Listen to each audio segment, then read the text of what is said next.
Hello students, welcome back to my channel physical education class by Sachin Sharma. Today topic is खेल चोटों से बचाव, prevention of sports injury.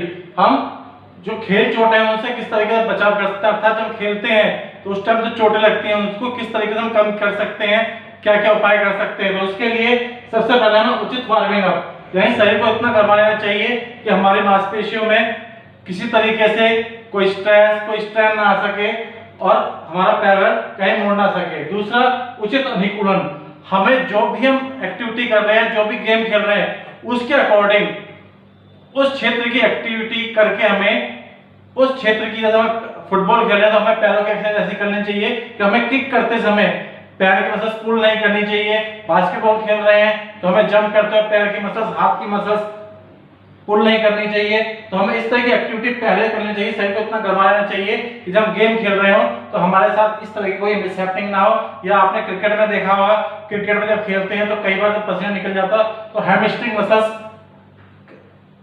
एकदम खिंच जाती है, इससे चला भी नहीं जाता है। तो इस तरह का हमें उचित अनुकूलन पहले से करना चाहिए। थर्ड, संतुलित आहार, हमें ऐसा आहार करना चाहिए जिसके अंदर प्रॉपर रूप से कार्बोहाइड्रेट, प्रोटीन, वसा, खनिज लवण और विटामिन प्रचुर मात्रा में उपलब्ध हो, जिससे हमारा शरीर हृष्ट-पुष्ट रहे। खेल कौशल का उचित ज्ञान, हमें यह भी ज्ञान प्राप्त करना चाहिए कि अगर फुटबॉल खेल रहे हैं तो हम कौन सी किक मारेंगे कि हमें कई खिलाड़ियों तक पार करते चले जाए। और एक गोलकीपर है, गोलकीपर जब किक करता है तो दूसरी तरफ किस तरीके से बॉल जानी चाहिए। एक बास्केटबॉल प्लेयर जब खेलता है तो कौन कौन से पास दे सकता है, चेस्ट पास दे सकता है, जंप पास दे सकता है, वन हैंड डीप पास दे सकता है, तो कौन कौन से पास दे सकता है ये हमें पता होना चाहिए। वॉलीबॉल प्लेयर है तो वो स्मैश मारेगा तो अपनी बॉडी को कैसे स्मैश मारेगा, अगर डिफेंस करेगा तो कैसे करेगा, तो उसे इस तरीके से अपना उचित ज्ञान होना चाहिए। सुरक्षात्मक उपकरण का प्रयोग, जो भी जिस गेम में भी सुरक्षात्मक उपकरण यूज होते हैं उसे उसका पूरा ज्ञान होना चाहिए तथा उसका पूरा उपयोग करना चाहिए। जैसे आपका बास्केटबॉल है तो उसके जूते कैसे होने चाहिए, उसके जूते बड़े जंपिंग वाले होने चाहिए, और आपके नी कैप्स होते हैं, नी कैप्स होने चाहिए। या आपका कुश्ती खेल रहे हैं या आप बॉक्सिंग खेल रहे हैं तो सर को सेफ करने के लिए होने चाहिए, हाथों में ग्लव्स होने चाहिए। आप क्रिकेट खेल रहे हो तो हेलमेट होना चाहिए। तो इस तरीके से सुरक्षात्मक उपकरण का प्रयोग होना चाहिए जिससे कम से कम चोट लगे। उचित खेल सुविधाएं हो, यानी प्रॉपर टाइम पे आपको पानी मिले, प्रॉपर टाइम पे आपको ग्राउंड अच्छा मिले। ग्राउंड में ऐसा ना हो कंकड़ हो, आप कहीं गिर जाओ तो कंकड़ आपके लग जाए, या जमीन ऊपर नीचे हो जिससे आपको चोट लगने की संभावना हो। कोई प्रोडक्ट जो आप यूज कर रहे हो वो ऐसा ना हो कि शरीर में लग रहा हो। तो इस प्रकार उचित खेल सुविधा होनी चाहिए।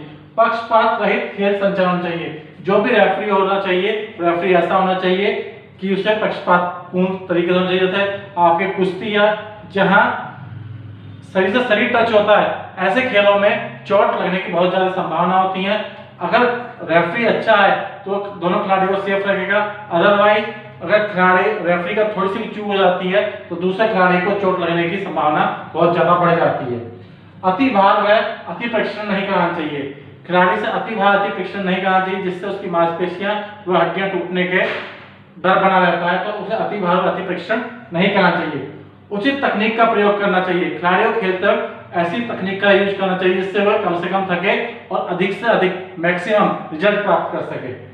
खेल नियमों का पालन करना चाहिए, जो जिस तरह के खेल नियम है, अगर हमें स्मैश करना है तो स्मैश किस तरह करना है, या लिप प्लेयर क्या क्या कर सकता है वॉलीबॉल के अंदर, या आपका बास्केटबॉल खेल रहे हो तो एक खिलाड़ी दूसरे को किस किस तरीके का पुश करता है तो वो फाउल है। तो इन नियमों का सबका पालन करना चाहिए।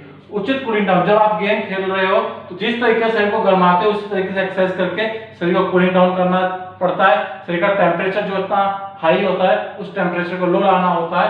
तो ये सब खेल चोटों से बचाव के कारण है। कुछ टिप्स हैं कि जब आप, और टिप्स हैं जिससे आप खेल चोटों से बच सकते हैं। जब भी थकावट हो ऐसे प्रशिक्षण से दूर रहें जब थकावट महसूस हो रही हो।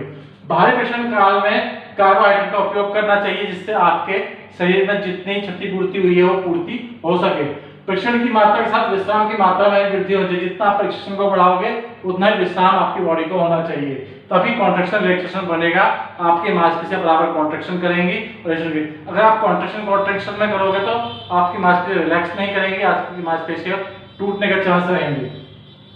प्रशिक्षण भार को बढ़ाने से पहले पूर्ण शक्ति को बढ़ाना। जब भी आप कोई वर्कलोड दे रहे हो उससे पहले अपनी मांसपेशियों शक्ति को इतना बढ़ा लो कि आपकी मांसपेशियों को लोड सह सके। तो इसी के साथ ये वीडियो खेल चोट से बचाव प्रिवेंशन ऑफ स्पोर्ट्स इंजरी ये समाप्त होती है। नेक्स्ट वीडियो को देखने के लिए मेरे चैनल को लाइक सब्सक्राइब कर जो बेल आइकन से प्रेस करें ताकि मेरे आने वाली वीडियो आपको सबसे पहले मिले। Thank you so much.